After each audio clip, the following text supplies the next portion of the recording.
Welcome to the deep dive. Today, we're sinking our teeth into Mila Zane's Fangs and Fate. Sounds appropriate. Right. So we've looked at the first 20 chapters and the epilogue.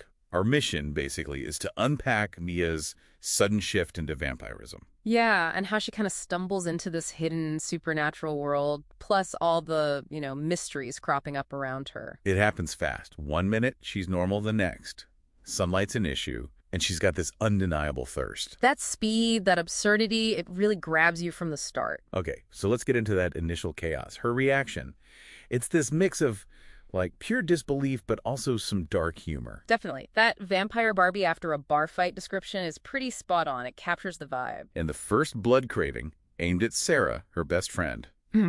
That's quite the wake-up call. Intense internal conflict right there. Her old life versus this new, monstrous reality. So she hits the internet, right? Searching for things like how to drink blood without killing someone. Which is both funny and, really desperate. It shows her trying to make sense of it all. And she finds that beginner vampire guide to safe feeding. Almost practical. Almost. Then comes the contact from Silver Eyes. Very mysterious. Leading her to Club Eclipse. That's her doorway into the wider world, isn't it? Yeah, Club Eclipse is her first proper look. All these different supernatural beings. It's a lot to take in. And she meets Silver Eyes there, starts some vampire training. Mm-hmm. Learning to deal with blood bags, which is gross at first, and, figuring out the fangs. But this alliance with Silver Eyes, it feels a bit uneasy. Like there's more going on. Exactly. It hints at a bigger, maybe more dangerous picture. And then she gets anonymous blood deliveries. Ah.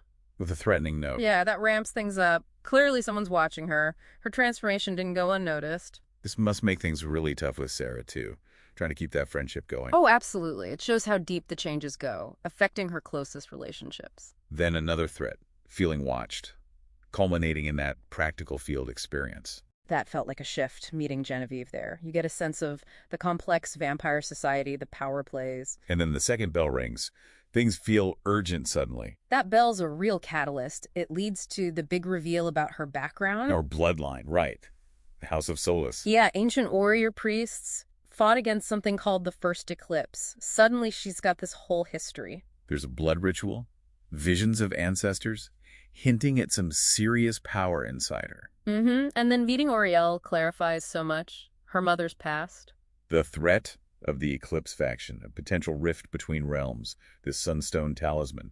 Wow. Okay. So she's not just any vampire. She's central to this massive looming conflict. And then a scout warns her about forces even older than the Eclipse faction. It just keeps getting deeper, doesn't it? The history, the threats. She goes through intense training, that trial by shadow, facing a dark version of herself. Yeah, learning about inner strength, really crucial for what's coming. Which is the Eclipse faction trying to open a rift, and Mia is the key, the lock. Precisely.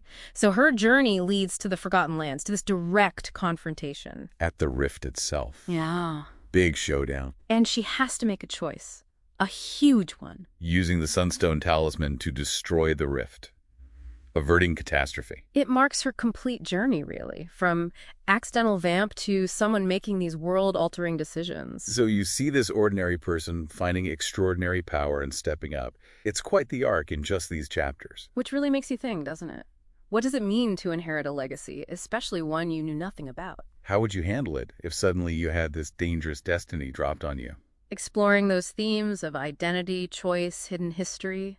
There's a lot to unpack in the Fangs and Fate world beyond just this part of the story. Makes you want to know what happens next.